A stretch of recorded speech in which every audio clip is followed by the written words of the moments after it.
All right, thank you everyone for coming out to today's session.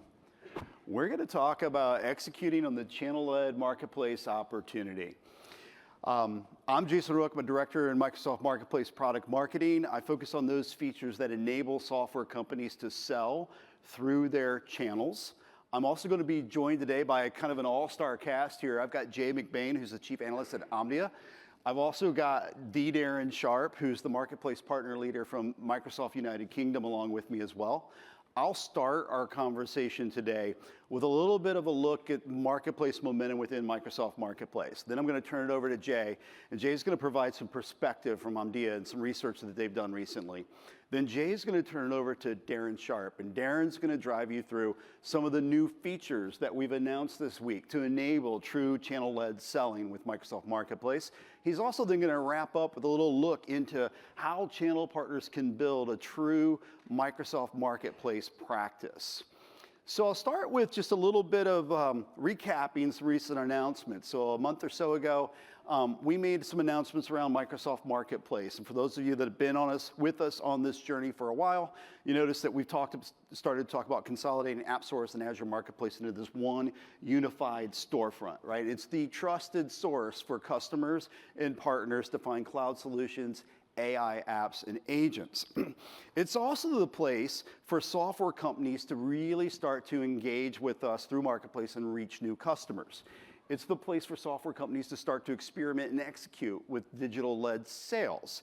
It's also the place where we think channel partners and software companies will come together, and software companies will really start to capture the opportunity with channel-led sales to Marketplace. For those that are channel companies here in our audience, this new Microsoft Marketplace is where you come to pair your solutions and your offerings with those solutions from software companies that are vetted by Microsoft. They are built on the Microsoft platform. They run with Microsoft technologies. It's also the place where you accelerate some of your vendor relationships, maybe existing, maybe build new vendor relationships through your work in Microsoft Marketplace. And we also know that one thing's for true with Cloud Marketplace is it accelerates growth. And so this is the place, Microsoft Marketplace, where all of us come together to really propel our businesses. Yesterday, we made a pretty significant announcement about a new feature within Microsoft Marketplace called Resale-Enabled Offers. And so Darren's going to really dive deep on this, but this is the true opportunity now to take Microsoft Marketplace global across the vast ecosystem of 500,000 plus Microsoft partners, tens and thousands of solutions, now with the largest AI or the largest catalog of AI apps and agents. And we believe this is the future. It's the platform for partnership with Microsoft. I think if you think about where this takes you as a software company, right? So with resale-enabled offers, you really can start to achieve that global marketplace scale. It empowers you to enable your channel partners to sell and manage that business on your behalf. This is really about scaled selling for software companies.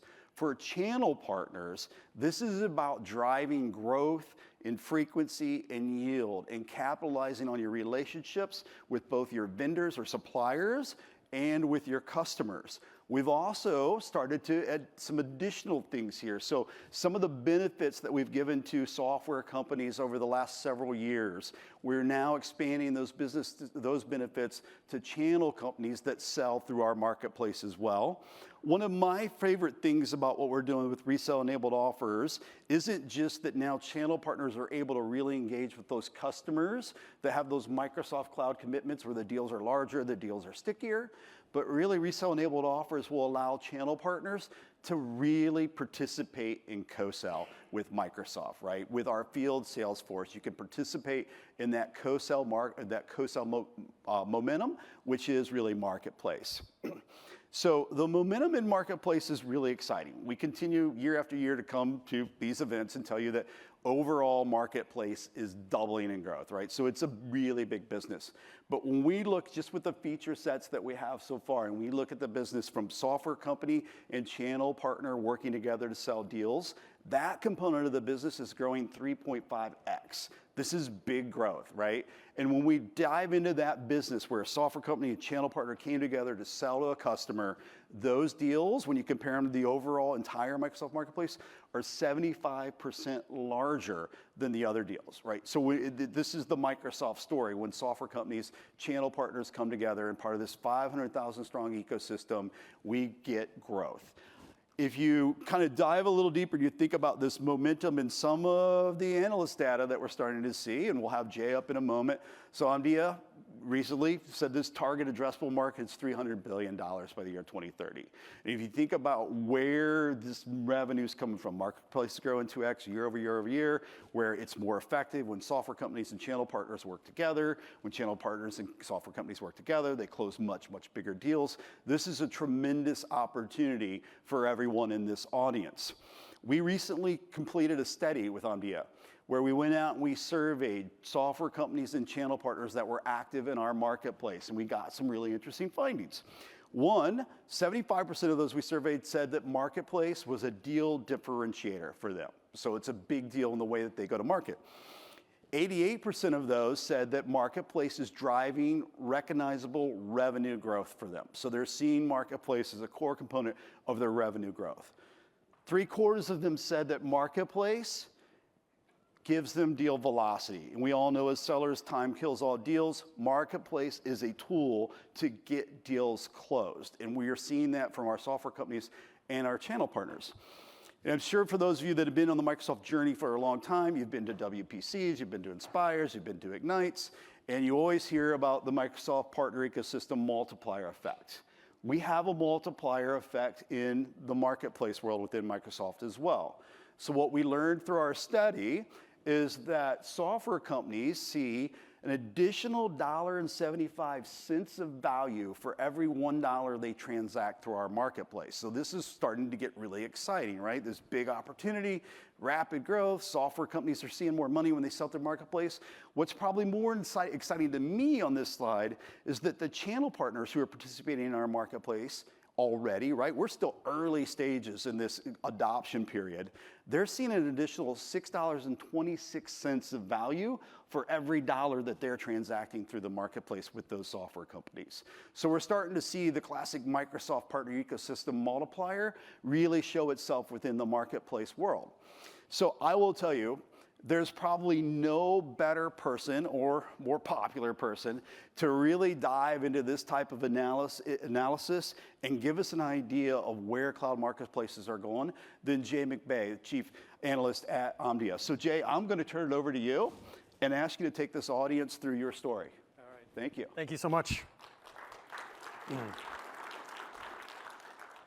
So one of the most accurate predictions I think we ever made as analysts working at Omdia was that marketplaces, this is about 4 years ago, we're going to grow at 82% compounded.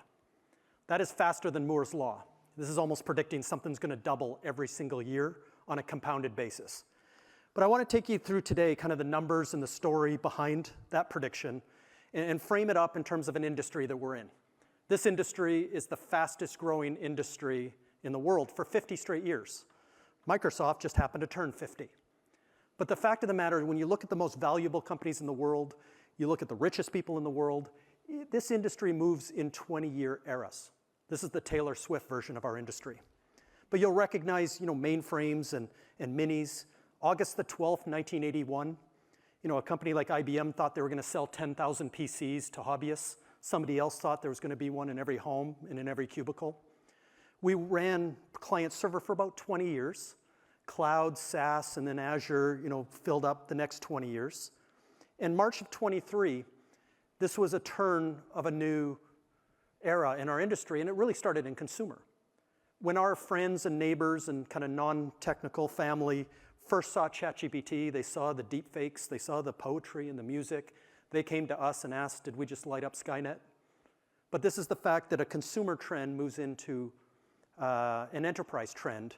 And that's what we're going to be talking about today in terms of the opportunity. But to just put further weight behind these 20-year eras, I don't have to walk you through who the most valuable companies have been and maybe the richest people. But if you went back 20 years from today and picked up the Fortune 500 magazine, 52% of those companies no longer exist. This is the churn. If you don't happen to be in the Fortune 500, 71% of tech companies don't make it 10 years. These shifts in the market are really important, and getting out in front of these shifts are important. And when leaders in our industry come out and talk about a $6.5 trillion opportunity, but one interesting thing about this quote, it doesn't have to do with Microsoft. This is a full quote for all the hardware, the software, the services, the telco. Our opportunity together, everyone in this room, is $6.5 trillion. The world economy this year is 115. It's a material part of the world economy. It's so material that it's larger than our industry is today. If you took every dollar spent in tech and telco around the world and put it on one pie chart, here it is. This is the smallest flower shop to the biggest bank to the biggest governments. There's about $1 trillion in hardware. There's about $1 trillion in software. 2/3 of this entire pie is services. The plot twist is services are growing faster than products. Companies that are partnered with Microsoft, in a lot of cases, are growing faster than the product categories they represent. This is an important thing for all the announcement Microsoft has made on the marketplace, is to bring in all these partner types and to accelerate that multiplier that we showed there to this new era. Now, our industry, as we finish 2025, will be transacted 70.1% of it through partners. And the world economy is closer to 75% in terms of how we buy cars and groceries and gas and other things. And this is a big number. So when we start talking about marketplaces at this level of how the money changes hands in our industry, for all of the different products, for all the different categories. But the additional thing we talk about is how many deals are partner assisted. There are, on average, 7 partners around every deal, according to McKinsey. And Microsoft measures pretty close to 95 to 96% of their deals as partner assisted, surrounded by upwards of 7 partners. So how in a transactional world, with services growing faster than many product categories, do you take in all that level of complexity and serve a new digital buyer? Well, being the fastest growing industry for 50 straight years, there's a few people that got interested in tech. Every professional services firm of every type, lawyers, accountants, digital agencies, they're upwards of 80% now tech companies participating. If you happen to be a digital agency, you might be representing 15,348 ISVs in the MarTech and AdTech space alone. So this is the world we live in. So there are millions of companies and tens of millions of people competing for 7 trusted spots at the customer. The good news is there's lots of customers. And the great news is we need to pull this together in the economics of how this works.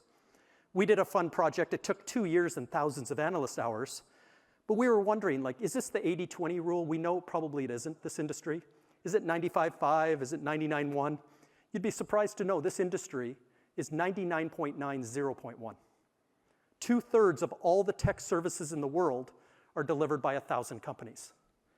If you further dig in here, the logos in the middle blue circle deliver more tech services, 30 of them, than the next 970 combined.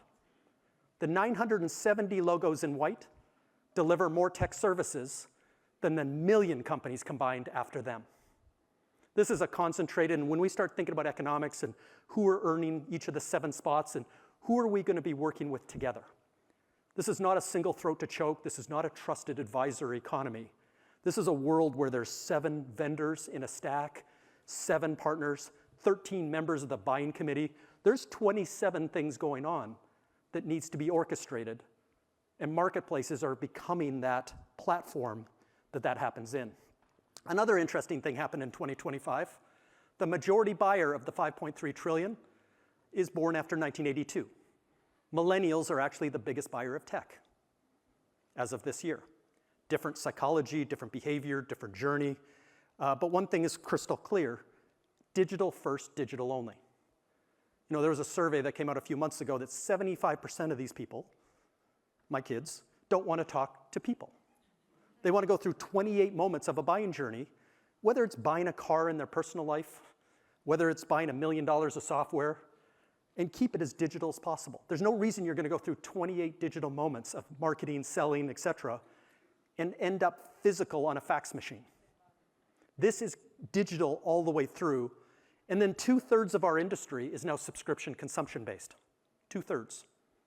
You're not going to renew every 30 days, with somebody driving by in a white van. We don't buy Netflix from the cable person in the white van. This digital economy that renews, consumes, and now in generative AI, agentic AI, is micro-consumption. It all leads to digital. But this is the biggest change of this buyer. Integration first. They'll buy a product 80% as good as the next product if it works better in their environment. You heard maybe that 79% of people won't buy a car unless it has a CarPlay or Android Auto or something built in to integrate. So an integration-first buyer is different than a baby boomer, different than a Gen X, that might be service, support, price, brand reputation. Integration-first buyer is different. They buy best of breed. I'm not there to buy from one company and not get fired because I bought all from one company. I'm going to buy the 7 best products from Microsoft, hyperscalers, from SaaS, from cyber, from telco, from distribution, wherever it sits. And why are services growing faster than products? Because I need to implement and integrate all that together and get it all to work and get these agents working together. 7 layers, 7 partners, and very marketplace friendly. So we're in an era now, like if we went ahead 20 years and looked at the Fortune 500 and maybe looked at the 50% of companies that didn't make it, it's all going to reside on this one slide. So who plays a platform role that can build all those integrations together? If I'm going to build a 7-layer stack, maybe a 9-layer stack, an 11-layer stack, for Zero Trust or for SASE or for whatever I'm doing, who's pulling that together and how does that all come together in a marketplace? The 7 partners, whether services or channels. I mentioned cybersecurity. 91.6% of cybersecurity is resold. But if you're in MarTech, it may only be 10%. But we need at least 2 or 3 of those 7 people saying nice things about us every time they talk to the customer. The race for services and channel partnerships. The alliances, working together even if you compete. Working together with all the major platforms in every part of our industry, every slice of that pie. And the most important piece is go-to-market. If there's 28 moments and there's all kinds of things going on, people reading, people attending, consulting, designing, architecting, configuring, price, all this needs to be orchestrated. And how we co-sell, how we co-market, how we pull this all together is going to be the future job, and you're seeing the announcements this week, of marketplaces. They're going to take a much more active role in marketing, in selling, and all of the moments that are partner-driven as opposed to vendor-driven. We know that cloud marketplaces, we survey 20,000 partners around the world. Over and over again, they strongly agree that their customers are moving this direction. And these are the resellers that deliver 70% of our industry. They were looking to Microsoft to build in the muscle for them to be able to participate the same way they would in a traditional deal through where their customers want to be. We also look at marketplaces. When I talked about the fast growth, it continues out till 2030. But I think the most important part of this and the most important thing Microsoft is working on is the part in green. How many of these deals are partner funded? Private offers, multi-partner offers, distributor offers, all kinds of ways to pull in reseller offers. But how much, and we are expecting 59% of deals by 2030 to have this partner funding element. And I expect that to grow to 96 because that's how many deals partners are in. So we're building again in the technology that represents all the economics of partnering. All the chaos theory of all these things going on, being able to actually distribute money in the appropriate ways for value and have customers recognize this. It also has to be supported by programs. Not paying everything at the point of sale, but funding the important parts of the customer journey. And those important things that partners do every day that are in there in front of the customer before, during, and after the transaction. I mentioned 2/3 being subscription consumption. Every 30 days forever. So in this model, we start to map out the hundreds of services that partners do in the 28 moments in green, at that point of procurement when 7 things are layered together, the point of implementation, integration, or managed services, which is 1.5 times bigger than the whole SaaS industry or 1.5 times larger than all the hyperscalers combined. All these things are really important to the customer. So marketplaces need to support these partner motions. The multiplier that you saw is a buildup of all these motions. Services growing faster than products, and those services being included in the deal by the customer and having a single source to renew that and escalate that. And now we hear from partners around the world that they're working before the transaction and consulting design over half the cases and charging for it. Working after the transaction, looking like system integrators, VARs acting like system integrators, companies acting like managed service providers. The top 20 GSIs in the world deliver 24% of the world's managed services, even though it doesn't make up 10% of their revenue. But the interesting thing right in the middle, and I think Microsoft's driven this, is 44% of every partner in the world is coding. And I expect that to be 64% in a couple of years. Building agents, building out these layers, participating not only in services, but in the product stack as well. Bringing home that compliance, the regulatory, the governance, the things the customer needs for the last mile. So when we talked about these unlockings of trillions of dollars, it was never program dollars. This is not market development funds. This was never spiffs. This was always this idea that how does the best partners earn $2 or $3 for every dollar Microsoft does? In AI, how do we get that to $4 and delight the customer? How do we make sure we fund that within the marketplace? How do we bring together an ecosystem that is world leading? Is I think what drives the team here. Now, kind of finishing off on AI for a second, I revert back to 1996, and these aren't just Microsoft slides, I share these everywhere. But on the consumer side, we saw NVIDIA become the world's biggest company. We saw ChatGPT become the fastest growing product in history. But on the business side, we're reading MIT reports that 95% of projects are failing, and they only talk to 52 people, so they probably want that one back. But the point is, we felt a little bit underwhelmed in the first couple of years, and for good reason. 99% of business data has yet to be trained or tuned into models. 83% of it sits in cold storage at the edge. So yes, it's going to be a longer term, but that's the promise of AI that comes after a physical layer. It comes after the agentic layer of AI. But this 20-year era, we're starting to paint what the sub-parts of the era look like. One thing we're nervous about are customers using partners in the same way. And the answer is yes, 88% of customers are engaged with partners to do this. Only 12% are doing it on their own, and we expect that number to drop. And then just from a services perspective, out of all the things you could do in a $5 trillion industry, out till 2030, this is the #1 fastest growing space. Even though it started small at $59 billion this year in generative or agentic AI, it's the fastest growing at 35% compounded. The world economy is growing at 2.2%. The tech industry is growing at 7%. And we're talking about growing 17 times faster than our customers in AI. We know the services inside that multiplier that make up these AI early wins, early proof of concepts, early factory work, the work on data cleansing, the work end-to-end on this $6.5 trillion build-out. Now in 2 years, we're getting some early wins. So we can talk to our peers, we can talk to analysts like us on what success looks like. But at the end, I want to end here. Because this is a complex thing. If you have 13 members of a buying committee, if you have 7 partners engaged in a deal and 7 layers and maybe 7 vendors engaged, there's a lot going on. Hundreds and hundreds of things that roll into these 28 moments. The interesting thing, and Microsoft's always known this, is that partners own most of these moments. You wrote the ebook that the customer might read. You recorded the podcast they listened to. You might run the local event that they came to. But the consulting engagements, the design, the architecture, deals are won and lost at moment 12 through 16. We're not buying a pack of gum at the gas station here. This is a considered purchase. We don't show up at moment 28 figuring out on the marketplace what to buy. The deal had been done. The deal had been solidified. ISVs, everybody comes into the deal over time. But if you get obsessed over these moments and understand that all of these things happening and the data sharing that we need to do, one of the predictions that I'm making is that marketplaces over the long term, if you think of a 20-year era, is a perfect place to collect these moments. It's a great place to share if they read my ebook but listened to somebody else's podcast and we're working as a team.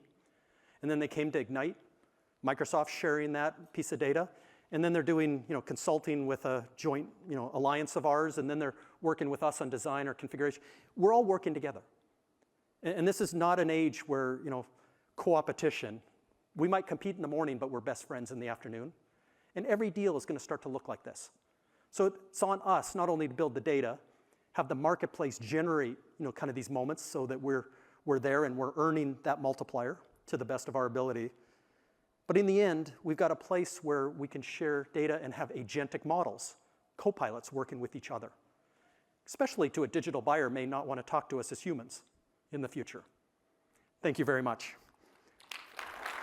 I'd like to bring up the person of the hour, Darren. Thanks, Jay. Much appreciated. Bless you. Thank you very much.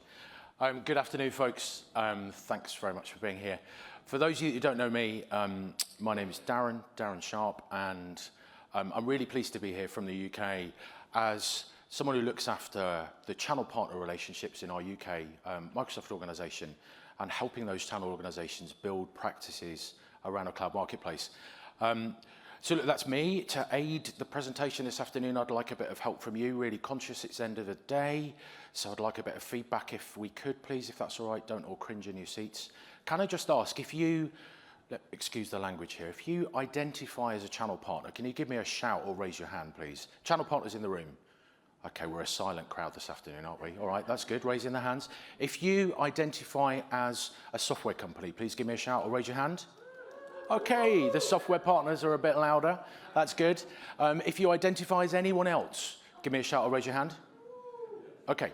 If you identify as somebody that's interested in building the channel partner ecosystem with the Microsoft Marketplace, give me a shout or raise your hand. Okay, good. We're going to need a bit more energy as we get through some of the mechanisms, but we're going to do our best. So look, Jay, thank you so much for really showing us the how, I think. Actually giving us some real insights as to why this is a market we should all be coming together to co-sell in. What I'd really like to give you this afternoon is the how. It's how we bring this to life. We've heard the why, let's go and get the how as to how we make this happen. So this is going to be both from a marketplace process perspective and from a business process perspective, both as a channel partner and as a software company building in this way.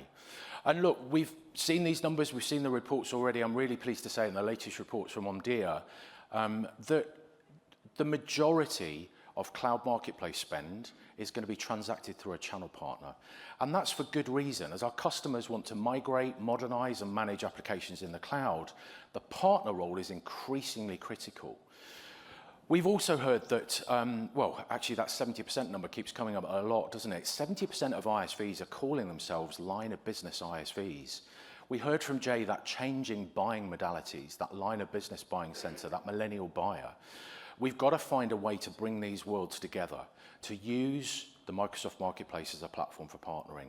The opportunity really is as our customers go and discover the new enterprise application of tomorrow, and they do that with zero touch from sellers like ourselves, the opportunity for the channel partner community is to be the contracting partner of choice when it comes to enterprise contracting that and managing those interoperabilities and adjacencies. So Marketplace really becomes the mechanism of delivery, and that channel partner role is absolutely critical to that. I like to think of, how as we come together and build go-to-market as a set of software companies and channel organizations, we can put that go-to-market capability, that go-to-market build, roughly in these three pillars or these three buckets. I think, and consider this whether you are a channel partner or whether you are a software company, I'd like you to consider what each of the different personas are doing. Because to meet the needs of that millennial buyer, that line of business buyer, we as software companies, we've got to go and build a product-led growth journey. Actually, we've got to evolve the way our sellers go to market and have those discussions with our customers as those interoperabilities and adjacencies become more important. So we've got to have a very different approach to a seller-led go-to-market. And actually, if you read many of the analyst papers, including those from Omdia, they'll tell you that go-to-market for SaaS is increasingly about an ecosystem-led go-to-market approach. And what does this mean in each of these areas? Well, in the product-led growth bucket, that's about finding, trying, testing, and deploying. If you're a channel partner, if you raised your hand, because you didn't whoop, unfortunately, if you're a channel partner and you identify as a channel partner, be aware that those ISV partnerships that you've worked with for many, many years, and actually all those new digital natives organizations, they have to build this product-led growth journey. And that's about building on the cloud platform of choice, and that's about self-service discovery. We shouldn't fear the loss of that perceptive long-tail spend, because that should then give us an opportunity to capture that line of business buyer as we build greater go-to-market. So every software company needs an elastic consumption model, needs a way to deliver this new go-to-market, and that's the product-led growth journey. In the seller-led growth area, what I'm really trying to get to here is that cloud marketplaces support the acceleration of each of these pillars, because the way our sellers go to market should increasingly include things like Microsoft Marketplace. And if you're familiar with, many of you come from larger enterprise sales organizations, you're going to have a sales methodology like MEDDIC or MEDDPIC. So that's about how do we create a common language to drive a better co-sell message with a marketplace as the mechanism of delivery. And we've really got to bring in a different way to address the value, to address our stakeholders and address our champions with the cloud and that co-sell journey as part of that as well. And if we do that and we engage early, we stand to see those metrics that we heard from Jay earlier about making deals go bigger, making them become faster. So I'd encourage you to look at how we evolve that seller-led journey with the cloud marketplace approach as a key mechanism of that delivery. And the ecosystem-led approach, well, that's why we're here today. That's about not just why do we build on the cloud platform and you integrate with those products and services that are not just within our great cloud portfolio, but within the productivity suites that we deal with every day, that we're actually engaging with the channel partner community. And that's what I'm going to show you now. So look, some of the mechanisms, I've got to say Jay's slideware was a darn sight more exciting than you're going to see in just a few moments. So I'm going to ask you to come on this journey with me as hopefully I help you simplify the different mechanisms of how we can engage channel within the marketplace.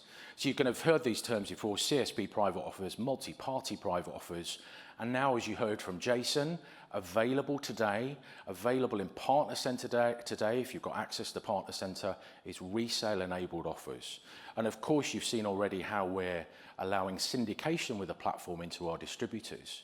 So this is all about channel. But let's get to the mechanisms. People say all the time, what's the differences between these three? And I'd love you to leave the room today with a bit of a simple message, because actually, as an aide-memoire here, there's only really two variables to think of. How is the customer billed? Is that billed from Microsoft directly, or is that via a partner? And what's the relationship between the channel partner and the ISV? And you'll see those two key messages come to life as we start to work out, what do we use here? The choice is very often made for us, but the message is this is all about channel. So look, we're going to start here, and you're going to see why I'm going to start here in just a second. This is private offers. So to be super clear, private offers on the left-hand side is a software company with a published, transactable, publicly available offer. You've built the automation.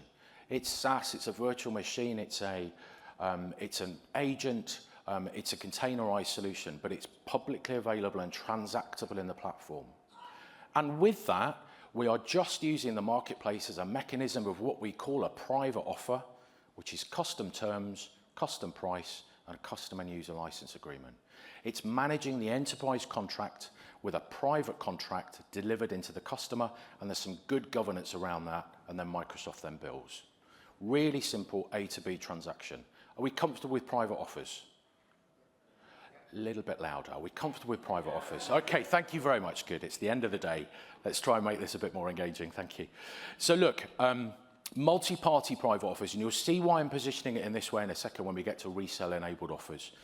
Multi-party private offers, the channel construct that we've got in the US, UK, and Canada now, this is the agent accounting process.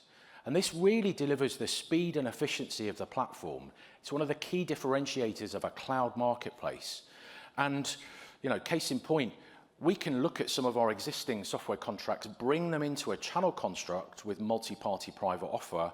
Reminded of a partner in the UK very recently with a cybersecurity renewal that was off marketplace.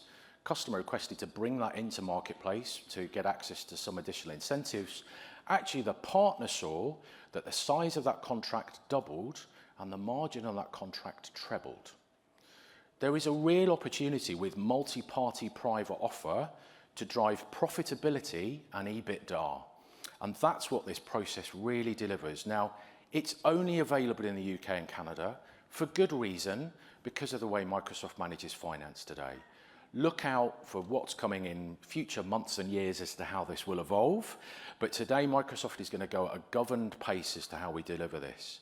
But for those of you that have got customers and partners in the US, UK, and Canada, this is a fantastic mechanism to deliver profitability, because a software company using that same transactable listing will deliver a wholesale price to the partner will mark that up and push that offer onto the customer using that same private offer mechanism.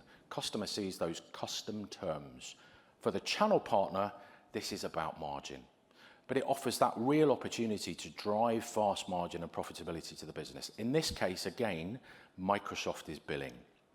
So this is a multi-party private offer. And again, you'll see why I'm getting to this in just a second.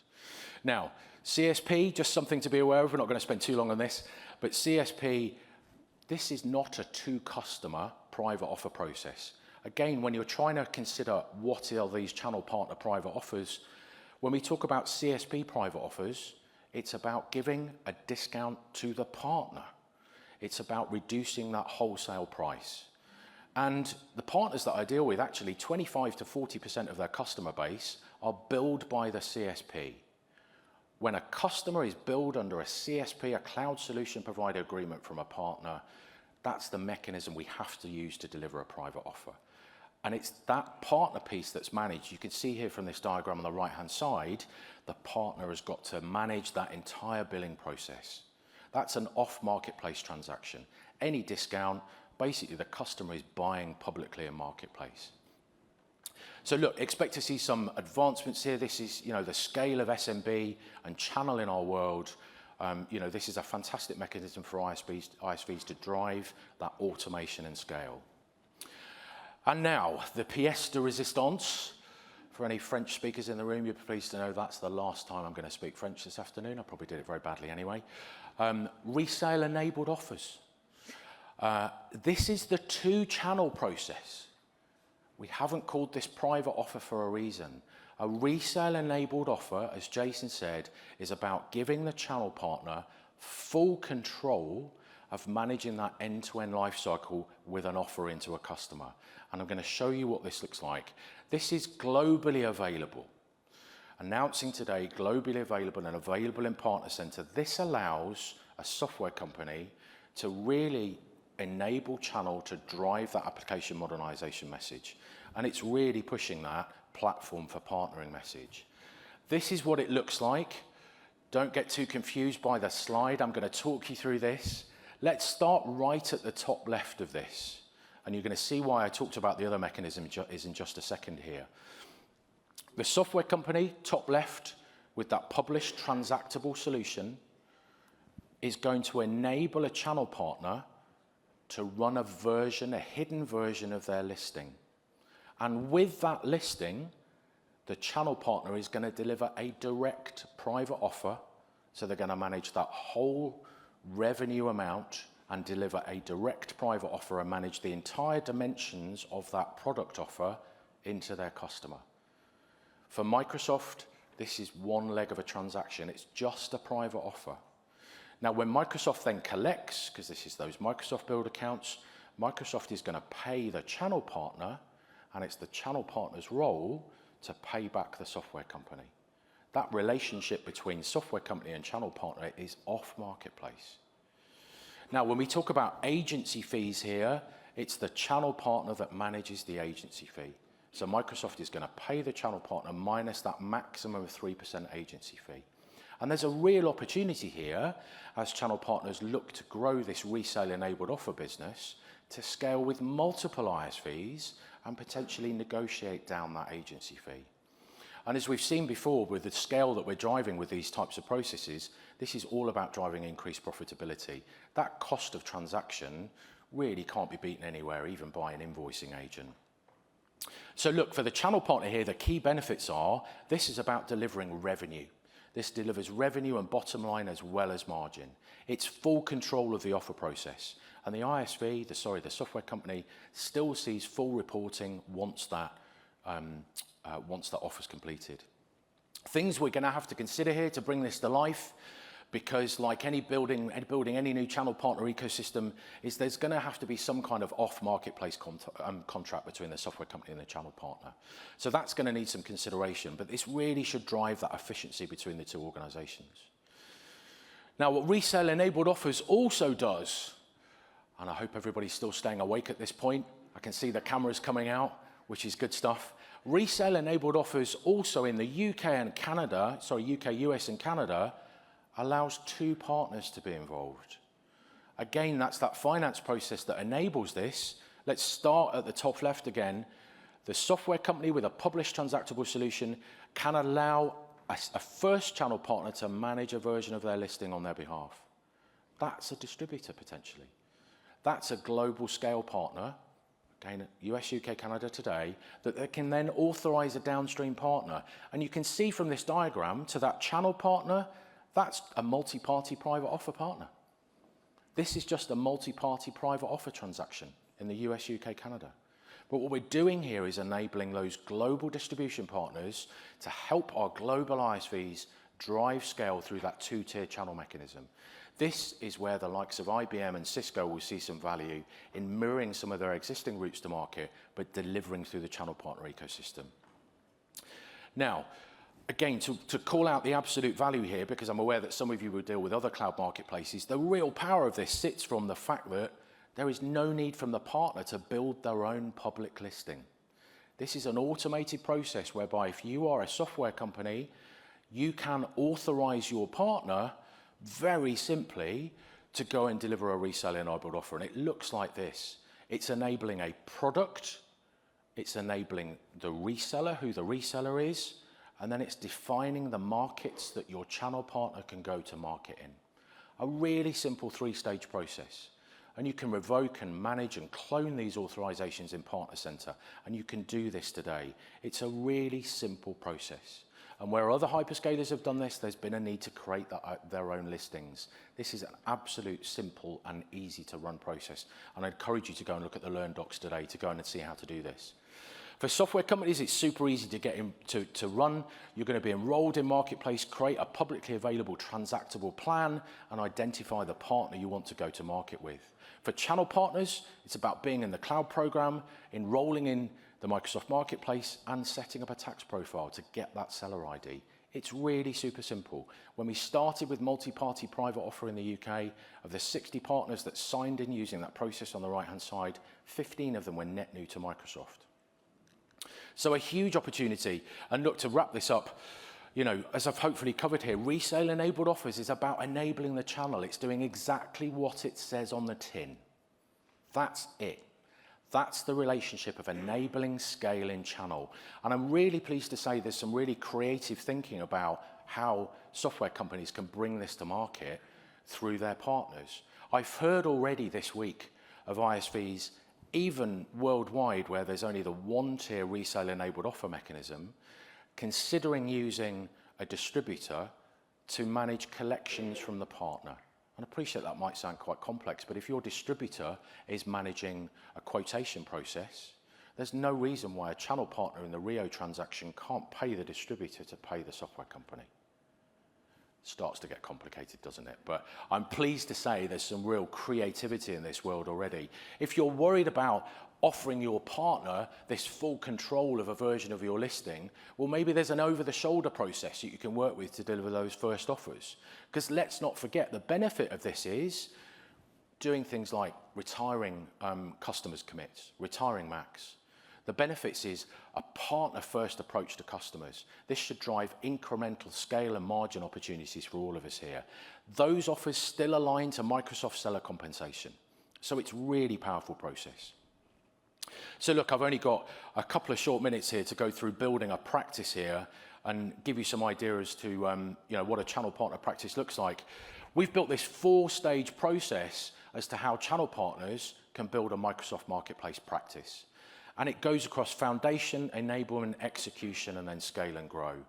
If any of you were here If any of you were at the Marketplace Summit in London just over a year ago, we presented this in some circles. That was called the donuts, bizarrely. I stood on stage and recognized that that giant circle looked like a donut. I called it out. It's the first time I've ever used the word donut on stage. The audience picked it up, and for some reason, a good year and a half later, the fantastic Microsoft Marketplace marketing team have embraced donuts like you'd never believe. So I'd encourage you to come and grab a donut from the Marketplace stand in the hub. That's the reason why they exist. Let me take you through you super quickly. In the foundation step, and you can take away this framework afterwards, and even if you're a software company, I'd encourage you to look at these steps. Having leadership, engagement, and ownership is of key importance to understand how to build this. Your first transaction might be because a customer has said to you, I want to deliver this. But actually the opportunity here is to build the business process change. Understand the different commercial revenue and margin opportunities that are going to play out on your business, and understand those market data points that Jay talked about today. The foundation step is the most critical step. If we get this wrong at the early stages, you won't go anywhere near as fast. If we lose that leadership, that top-down understanding, that next generation thinking, we also will crush our ability to execute. So the foundation step's super important. When we get to enablement, there's 2 donuts in the enablement section. This is the first section I'm showing you. Doesn't make sense now, it's a jigsaw, does it? But let's make sure we've defined that quote to private offer process. Let's respect the fact that our channel partners have built muscle memory in a very well executed route to market over many, many years. And the process of getting a quote from a software company directly, maybe now a distributor with resale-enabled offers, is going to be very different. You're also going to need to make sure your points of influence within each of your organizations are well understood about this new route to market and how you're bringing this to life. The second stage of enablement is something that's going to be continuous, and I would encourage you to look at some net new software partners that are building in the marketplace. When one of the large enterprise partners in the UK first built out their cloud marketplace practice, they will actively tell the market they saw $20 million of net new software business from software companies they'd never heard of before. That's those cloud-first digital native organizations.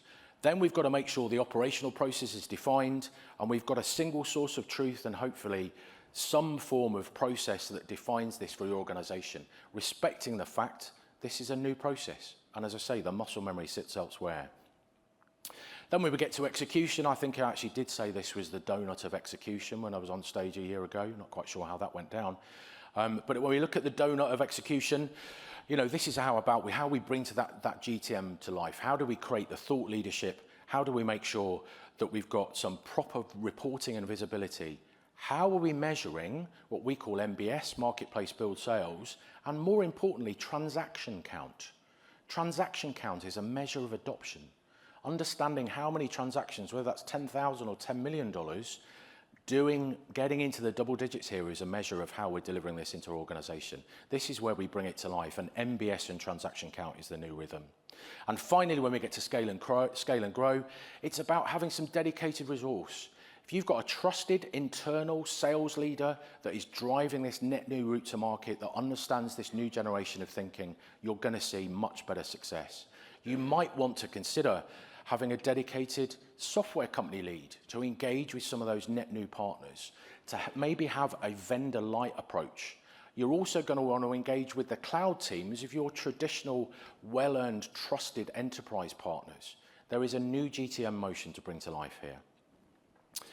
And so finally, as we kind of bring this together, you know, this is how we get from some alignment into acceleration. And you can go and grab the Marketplace Channel Practice Builder from aka.ms/MS Marketplace Channel.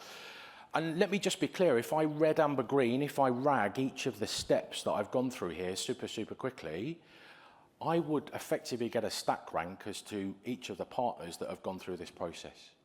And lo and behold, those with the most greens and the highest number of points are genuinely the partners that are delivering the most MBS and have gone through the biggest amount of business process change. It really does work, this Channel Practice Builder.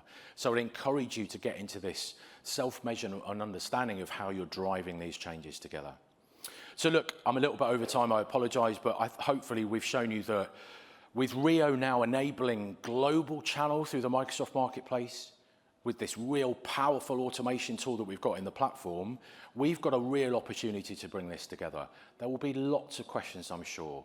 Go and look at the Learn Docs. There's a lot of information out there already. I'd encourage you to look for some webinars that are coming up where we do a much deeper dive into showing you the workflow of resale-enabled offers. But go and look now for yourself. It's live and in Partner Center. And I think the team that have put this together have done an incredible job of bringing this to life. This really gives us power and shows us that the Microsoft Marketplace really is the platform for partnering. So look, let me wrap up. Thank you for staying with me, much appreciated. There's lots of assets here that you can go and take away. You can get a copy of these slides. The ak.ms/marketplace MPO is the route to all channel. And you're going to see everything marketplace related within the Cloud AI Partner Program as well. So some really useful links there. If you're not in the marketplace community already, I would encourage you to do so, because you're going to see lots of updates as we start to bring this to life and start to drive these scaling mechanisms for you. So look, I will just say, come and see us as well in the Marketplace Hub, where you can grab a donut, where you've seen the initiation of that from today. You can meet the experts that have built these products, and we can help you hopefully bring these resale mechanisms to life for you. Yeah, and of course, don't forget about the donuts. Lots more sessions to come. I hope you've enjoyed today. Please do come and see some of the other sessions. There is a QR code coming up in a minute where I would really appreciate your feedback. If I don't get enough feedback, they won't pay for my flight home. So I really hope you can put some feedback in for us. And once again, I'd just like to say thanks very much to Jay McBain and Jason Rook for setting up the session today. And remember that the Microsoft Marketplace really is the platform for partnering.